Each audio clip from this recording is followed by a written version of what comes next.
आणि आता पाहूयात मुंबई पुण्यामधल्या टॉप 9 बातम्या।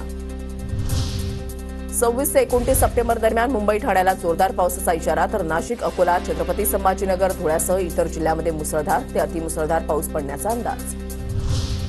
म्हाडाच्या जमिनीवरील 17 एसआरए प्रकल्प म्हाडा पूर्ण करणार, 24,000 कुटुंबियांना दिलासा मिळणार। मुंबई महापालिकेमध्ये 178 पदांसाठी भरती करण्यात येणार, 19 ऑक्टोबरपर्यंत अर्ज दाखल करता येणार। एअर इंडिया कंपनीकडून 2 वर्षांमध्ये 9,000 नव्या कर्मचाऱ्यांची भरती, 9,000 पैकी 5,000 वैमानिक आणि केबिन कर्मचाऱ्यांची नोकर भरती। पुण्याच्या चाकणमधील मर्सिडीज बेन्झ कंपनीवर पर्यावरण नियमांच्या उल्लंघनाचा ठपका, उत्तर देण्यासाठी कंपनीला 15 दिवसांची मुदत। पुण्याच्या समाधान चौकामधला खड्डा अजूनही तसाच, पालिका बांधकाम विभाग आणि मेट्रोकडून जबाबदारी झटकण्याचं काम। 2 दिवसांपूर्वी खड्ड्यामध्ये अडकला होता ट्रक।